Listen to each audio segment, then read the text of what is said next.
আমি নিজেকে একজন প্রত্যেকটা শ্রমিকের ভাই মনে করি। যদি শ্রমিক না থাকতো, শ্রমিকের কার্যকলাপ, শ্রমিকের কর্ম যদি পরিচালনা শ্রমিক না করে, যারা অট্টালিকায় বিশেষ বহুদল বিল্ডিং রেস্তোরাঁয় তার কি আরাম আসে থাকতে পারতো? পারতো না। কিন্তু দুর্ভাগ্যের বিষয় যে আজকে যারা শ্রমিক আমাদের ভাই, তাদের যে ন্যায্য অধিকার, তাদের যে ন্যায্য পাওনা, আমরা তাদেরকে পরিপূর্ণভাবে দিতে পারছি না। আজকে যদি এই দেশে শ্রমিক না থাকতো, কারখানা চলতো না, পরিবহন চলতো না, প্রতিটি মানুষের যে অক্সিজেন প্রয়োজন, অক্সিজেন যদি না থাকতো তাহলে মানুষ কি বাঁচত না। ঠিক তেমনি শ্রমিকের যে পরিচালনা বা শ্রমিক যে কাজ করে, শ্রমিক যদি এক সপ্তাহ কাজ বন্ধ রাখে তাহলে কি দেশ বা এই পৃথিবী সচল থাকবে? থাকবে না। আমার এখানে ইনসাফের অনেক নেতৃবৃন্দ অনেক কথাই বলে গেছেন। আমি সবসময় শ্রমিকের পক্ষে, কর্মজীবী মানুষের পক্ষে।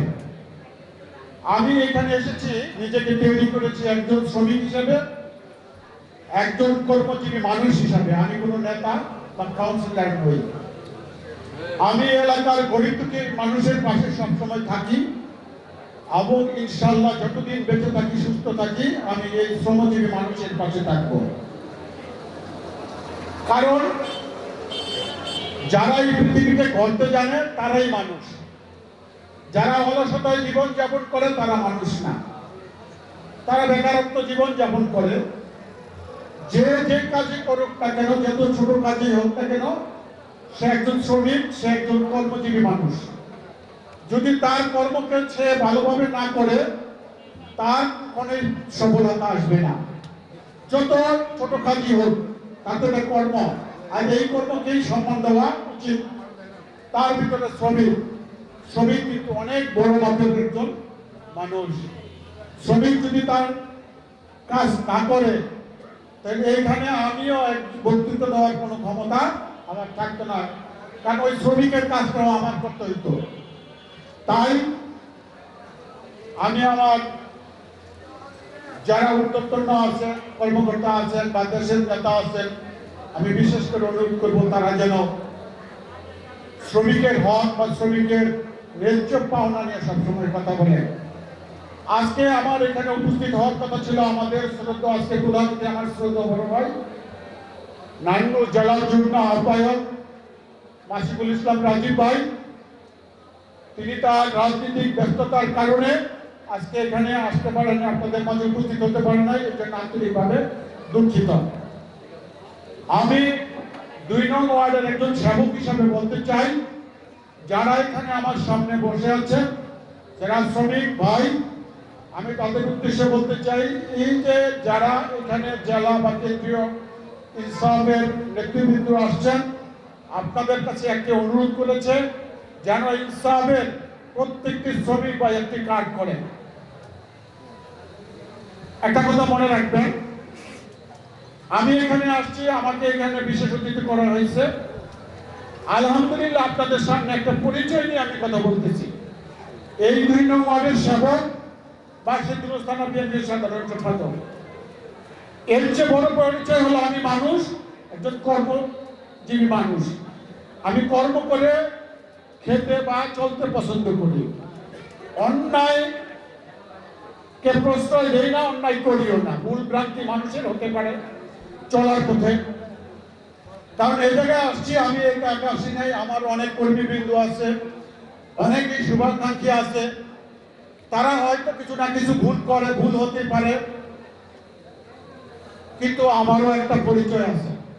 আমি একজন মানুষ, তারপর একজন কর্মজীবী মানুষ, তারপর আমি শ্রমজীবী মানুষ। সুতরাং আপনার যে একজন শ্রমিক, আপনাদের পরিচয় হলো ইনসাফের একটা কার্ড। আপনি যে একজন কর্মজীবী মানুষ, তার পরিচয় হলো একটা কি কার্ড। এটা সবাই নেবেন, এটা সবাই নেবেন। শুধু ২ নং ওয়ার্ডের সেবক বা সিদ্দিকুর থানা বিএনপির সাধারণ সম্পাদক, আমি এখানে আসছি, আমাকে এখানে বিশেষ অতিথি করা হয়েছে। আলহামদুলিল্লাহ আপনাদের সামনে একটা পরিচয় নিয়ে আমি কথা বলতেছি। এই ২ নং ওয়ার্ডের সেবক বা সিদ্দিকুর থানা বিএনপির সাধারণ সম্পাদক। আমি এখানে আসছি, আমাকে এখানে বিশেষ অতিথি করা হয়েছে। যে আপনি একটা ইমারত নির্মাণ করতে গিয়ে বড় ধরনের অ্যাক্সিডেন্ট হয়েছে বা ছোটখাটো অ্যাক্সিডেন্ট হয়েছে, সেই অনুদান পাওয়ার জন্য নয়, সেই অনুদান পাওয়ার জন্যই নয় যে আমি অ্যাক্সিডেন্ট হয়েছি আমি এই কার্ডটা দেখাইলে অনুদান পাবো, আসলে সেটা না। আপনার পরিচয় আপনি একজন শ্রমিক, এটা আপনাকে আগে পরিচিতি কার্ডটা নিতে হবে। কি জন্য জানেন? বিভিন্ন সময় আপনারা দেখেছেন দীর্ঘ 17 বছর শেখ হাসিনা শেখ হাসিনা আমরা যারা এই দেশকে রক্ষার জন্য এই দেশের মানুষের ভোট অধিকার নিশ্চিত করার জন্য আন্দোলন সংগ্রাম করেছি, বাংলাদেশ জাতীয়তাবাদী দলের হয়ে কাজ করেছি, তখন কিন্তু এই আন্দোলন সংগ্রামে বহু মিথ্যা মামলা হয়েছে না? বহু মিথ্যা মামলা হয়েছে না? ওই আন্দোলনের দীর্ঘ 17 বছর যে আন্দোলন হয়েছে, ওই আন্দোলনের কি শুধু বিএনপির লোকজনই গ্রেফতার হয়েছে? সর্বসাধারণ মানুষই গ্রেফতার হয়েছে, রাস্তা দিয়ে হাইটা বেড়াইল গ্রেফতার হয়েছে। একটা গ্রেফতার আতঙ্ক ছিল এই দীর্ঘ 17 বছর। কিন্তু আপনি যে শ্রমিক, আপনি এই ওয়ার্ড থেকে অন্য ওয়ার্ডে বা এই থানা থেকে অন্য ওয়ার্ডে আপনি কাজ করতে গেছেন, তাহলে আপনার পরিচয় কি? আপনার নাম, আপনি মানুষ, এটা আপনার পরিচয় না। আপনার পরিচয় আপনি একজন শ্রমিক, আপনি একজন শ্রমিক এবং শ্রমিক সংগঠন ইনসাফের একজন সদস্য। এই পরিচয় যদি আপনার সাথে থাকে, অনেক সময় আপনার অনেক বিপদ কেটে যাবে। প্রশাসন যখন আপনার দেখাবে যে আপনি শ্রমিকের কাজ করে আসছেন, আপনি অমুক সংগঠনের একজন শ্রমিক সদস্য, ওই কার্ডটা যদি আপনি ব্যবহার করেন বা এই কার্ডটা যদি আপনি ওই প্রশাসনকে দেখান, তাহলে তাৎক্ষণিক যে সমস্যাটা এটা দূর হয়ে যাবে। তাই আমি আমার ভাইদেরকে বলবো, আমার শ্রমিক ভাইদেরকে বলবো, আপনারা এই পরিচয়টা আগে গ্রহণ করবেন। দ্বিতীয়ত, আমার 2 নং ওয়ার্ডে যারা ইমারত নির্মাণের ঠিকাদারি করেন, যারা ঠিকাদারি করেন, আমি তাদের চেহারা দেখে মনে করি যে তারা অনেক ভালো আছে আমার শ্রমিক ভাইদের থেকে। শ্রমিক ভাইদের চেহারার দিকে তাকালে বোঝা যায় তারা কিভাবে পারিবারিক কষ্টে আছে, ছেলে মেয়েদেরকে নিয়ে, তাদের পরিবারের সদস্যদেরকে নিয়ে। আমি অনুরোধ করব, যদি আপনারা শ্রমিকদের পাওনা, শ্রমিকের ঘাম শেষ হওয়ার আগে পরিশোধ করবেন, এবং যদি সপ্তাহে করেন সপ্তাহের ভিতরে পরিশোধ করবেন। যদি আমার এলাকায় কোনো শ্রমিক তার ন্যায্য পাওনা কোনো ঠিকাদার কাছ থেকে না পায়, তাহলে আমি ব্যবস্থা নিব। যে যাই হোক, আমি অন্যায়কে প্রশ্রয় দেই না, নিজে অন্যায় করিও না এবং অন্যায়কে প্রশ্রয় দেই না। আরেকটি কথা, এই যে যারা ঠিকাদার থানাব্যাপী হোক, জেলাব্যাপী হোক বা কেন্দ্রব্যাপী হোক, সারা দেশব্যাপী প্রত্যেকটা ইমারতের একজন ঠিকাদার থাকে, থাকে না? থাকে। এই যে ঠিকাদারি করেন আপনারা, 15 তলা, 20 তলা, 25 তলা, 10 তলা বিল্ডিং করেন, যে ঠিকাদার, এই ঠিকাদারকে বিল্ডিং গুলা করেন না। কারা করেন? আমার শ্রমিক ভাইয়েরা। আমার শ্রমিক ভাই, এখানে প্রত্যেক ঠিকাদার মিলে একটা সমিতি করতে হবে। 2 নং ওয়ার্ডের যতগুলো ঠিকাদার আছে, এই ঠিকাদার গুলা একটা লিস্টে আসতে হবে, একটা সমিতি করতে হবে, এবং এক একটা ঠিকাদারের প্রত্যেকটা শ্রমিক ভাইদের লিস্ট থাকতে হবে, তাদের নিয়ে একটা সমিতি করতে হবে। এখন শুধু ঠিকাদাররাই কি বড় বড় বিল্ডিং এ ঘুমাবে? আর আমার শ্রমিক ভাইরা যেখানে দিন রাত পরিশ্রম করে বড় বড় ইমারত নির্মাণ করবে, তারা ভাড়া থাকবে মাসে 2000 টাকা, 1500 টাকা, 3000 টাকা, টিনের ঘরে, বিভিন্ন সাবরায়, অবহেলিত জায়গায়। এটা কি এটা হৃদয়ের কষ্ট জাগরণ হয় না? হৃদয়ের শিহরণ জাগরণ হয় না? আমি ঠিকাদার কাছে অনুরোধ করব যে সপ্তাহে 2 দিন 2 ঘন্টা কাজ বেশি করবে শ্রমিকরা। সেটার জন্য যে সমিতি থাকবে, সমিতির একটা বই থাকবে, একটা শ্রমিক 2 ঘন্টা যে 2 সপ্তাহে 2 দিন 2 ঘন্টা পরিশ্রম করলো, 2 ঘন্টা যদি 600 টাকা শ্রমিকের মজুরি হয়, তাহলে 2 ঘন্টা পরিশ্রম করলে সে পাবে 75 টাকা ঘন্টায়। ঘন্টায় যদি 75 টাকা হয়, 2 ঘন্টায় কত টাকা? 2 ঘন্টায় 150 টাকা। তাহলে সপ্তাহে কয় দিন কাজ করেন আপনারা? সপ্তাহে 7 দিন। তাহলে 7 দিন হলে 150 টাকায় 7 দিনে কত হয়? প্রায় 1000 টাকা। ঠিক আছে না? 1050 টাকা হয়। 1050 টাকা আমি যদি প্রতি সপ্তাহে কাম বেশি করি, প্রতি সপ্তাহে বা 1 ঘন্টা কাম বেশি করি, বা একদিন যে এই টাকাটা আমরা নিব না, শ্রমিকরা, শ্রমিক এবং মিস্ত্রি যারা আছে, যে আমরা একদিনের টাকা নিব না, বা 2 ঘন্টা করে কাজ 2 দিন বেশি করব, তাহলে কি হবে? যদি সপ্তাহে 1 দিন না নেন, তাহলে মিস্ত্রির বেতন মিনিমাম 850 থেকে 1000 টাকা আমি জানি। শ্রমিকের বেতন 550 টাকা থেকে 600 টাকা। একদিন যদি আমি কাজ করে সমিতির আন্ডারে টাকাটা রাখি, তাহলে আমার 2 নং ওয়ার্ডে মিনিমাম 1 থেকে 2000 শ্রমিক আছে না? আমরা যদি একটা লিস্ট করি, করে এই সমিতিটাকে আমরা 5 বছর 10 বছর মেয়াদে প্রকল্প নেই, এখনো যারা আমার সামনে পিছনে অনেক ঠিকাদার এই শ্রমিকের ঘাম জড়িয়ে তাদের কাজ দ্বারা তারা বড় বড় বিল্ডিং আদায় করে নিয়ে তারা অনেকে স্বনির্ভর বাড়িওয়ালা ফ্ল্যাটের মালিক হয়ে গেছে না? তা আমি মনে করি এই শ্রমিকদের জন্য কিছু করা প্রয়োজন। যদি এইভাবে সপ্তাহে 1 দিনের টাকা একটা সমিতির ন্যায় আমরা রাখি, 5 বছর মেয়াদে আমরা অনেকেই এখনো অনেক কম দামি জায়গা আছে, আমরা যদি 2000 পরিবার মিলে 15-20 কাঠা জায়গা নিয়ে একটা অ্যাপার্টমেন্ট করি, 2 রুম বিশিষ্ট করি, বড় না করি, তাই না? তাহলে অনেক শ্রমিক অনেক ফ্ল্যাট পেয়ে যাবে। এই পদক্ষেপগুলো নেওয়া উচিত আমি মনে করি। নাহলে এই শ্রমিকের শুধু চাওয়া যদি কেন্দ্রের নেতৃবৃন্দের কাছে আসে, বছরে একবার মে দিবস পালন হবে, শ্রমিক দিবস পালন হবে, কেন্দ্র থেকে কেন্দ্রের নেতৃবৃন্দ আসবে, জেলা থেকে জেলার নেতৃবৃন্দ আসবে, এখানে বক্তব্য দিবে শ্রমিক অধিকার নিয়ে, শ্রমিকের কথা বলে, বছর শেষ শ্রমিকের কথাও শেষ। তাহলে আর কোনো কথা হলো না। আমি যেই ফুলের ঝুড়ি, ফুলের বক্তব্য, ফুলের মালার ঝুড়ির মতো বক্তব্য দিলাম, শ্রমিকের বছরে একবার বাহাবা নিয়ে চলে গেলাম, আর 1 বছর আর শ্রমিকের কোনো খোঁজখবর নিলাম না, এটাকে শ্রমিক দিবস বলে না। আপনারা জানেন দীর্ঘ 17 বছর আন্দোলন সংগ্রাম করেছি, এদেশে গণতন্ত্র ছিল না, এদেশে ভোটার যারা জনগণ মুক্ত হয়ে স্বাধীনভাবে ভোট দিতে পারে নাই। এই দীর্ঘ 17 বছর আন্দোলন সংগ্রাম করেছি আমার দেশের মানুষের অধিকার রক্ষার জন্য, আমার অধিকার রক্ষার জন্য, গণতন্ত্র উপায়ে দেশকে পরিচালিত করার জন্য। বারবার কারাবন্দী হয়েছি, মিথ্যা মামলা খেয়েছি, জেল খেটেছি, নিজের স্বার্থের জন্য নয়, এদেশের মানুষের জন্য, এদেশের জনগণের জন্য, শ্রমজীব মানুষের জন্য। আপনারা জানেন এই এলাকার মানুষ যারা সামনের সারিতে আছেন সবাই আমার ভাই, সবাই আমাকে চিনেন, সবাই চিনেন তো? আমার সম্বন্ধে আপনাদের আইডিয়া আছে। আমি মিথ্যার ফুলঝুরি আপনাদেরকে দিতে পারবো না, দেইনি, দিতে পারবো না।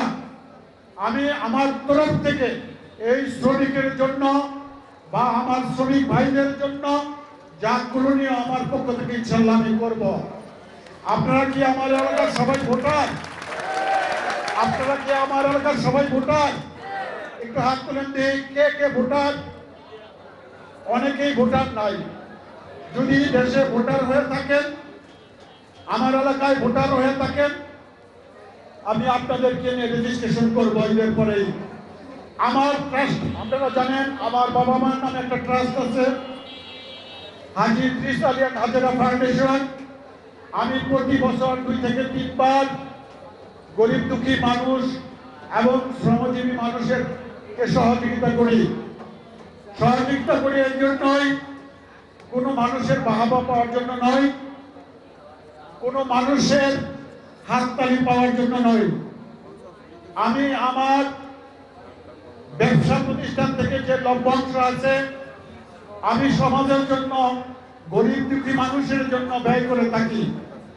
আপনারা আমাকে সহযোগিতা করবেন, আমার পরিবার পরিজনের জন্য দোয়া করবেন, যেন আমি আমার জীবনটাকে উৎসর্গ করতে পারি এদেশের মেহনতি মানুষের জন্য, গরিব দুঃখী মানুষের জন্য এবং সমাজের জন্য, সমাজের কল্যাণের জন্য। নিজে অট্টালিকায় থাকার জন্য আমার জন্ম হয়নি, নিজেকে বিলাসবহুলভাবে চলাফেরা বা জীবন উদযাপন করার জন্য আমি নিজেকে তৈরি করিনি। যতদিন পারি গরিব দুঃখী এবং শ্রমজীবী মানুষের পাশে থেকে আমি আমার জীবনকে উৎসর্গ করে দেব ইনশাআল্লাহ। কোন শ্রমজীবী মানুষ যদি কোনো ঠিকাদার দ্বারা নির্যাতিত হন বা কোনো ঠিকাদার যদি আপনাদের পাওনা হিসাব বুঝিয়ে না দেয়, আমার সাথে যোগাযোগ করবেন, ইনশাআল্লাহ আমি সমাধান করে দেব ইনশাআল্লাহ। আরেকটা অনুরোধ, আমার ওয়ার্ডে যতগুলো ঠিকাদার আছে আমি বারবারই বলি তাদের একটা তালিকা দিবেন।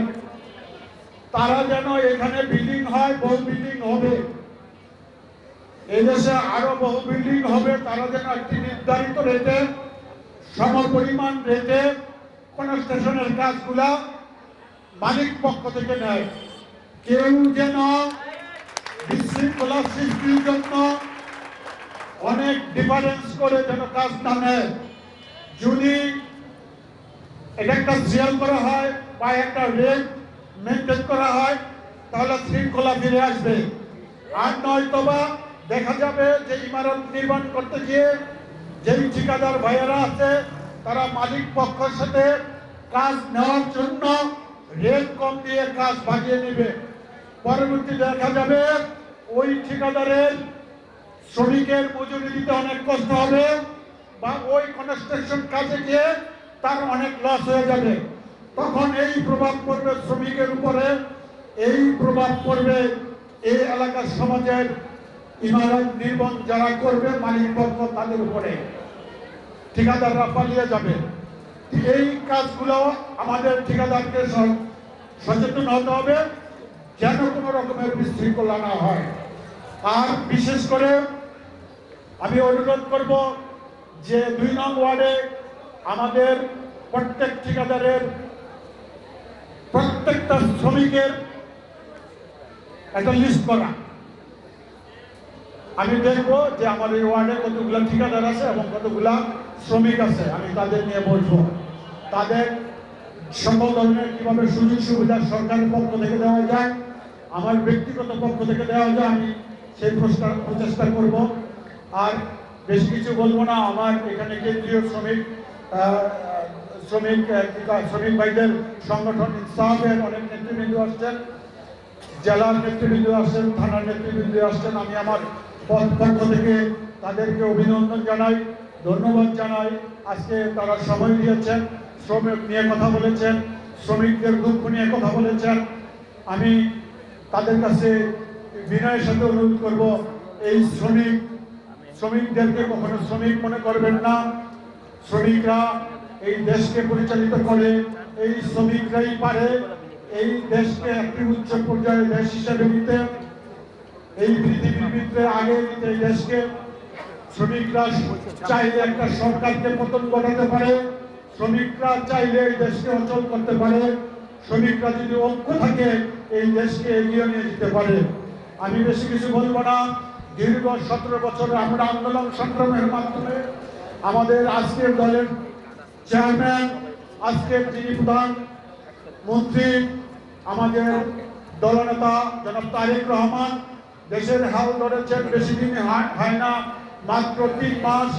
আপনারা দেখেছেন শ্রমিকের যে মাটি কাটা, তিনি নিজ হাতে তার বাবার মতো কোদাও ধরেছেন, তিনি নিজ হাতে মাটি কাটে আমাদের শ্রমিক ভাইয়ের হাতে বা শ্রমিকের মাথায় মাটির চুরি উঠিয়ে দিয়েছেন। তিনি তার বাবার দেখানো পথে এই দেশকে পরিচালনার জন্য জীবনের ঝুঁকি নিয়ে তিনি আজকে দেশের হাল ধরেছেন। তার জন্য দোয়া করবেন, তিনি যেন এই দেশকে একটি সমৃদ্ধশালী দেশ হিসাবে আমাদের দেশের মানুষকে উপহার দিতে পারে, একটি সারা পৃথিবীর মানচিত্রে যেন একটি স্বনির্ভর দেশ হিসাবে উপহার দিতে পারে, সে আশ্বাস ব্যক্ত রেখে আমি আমার বক্তব্য এখানে শেষ করছি।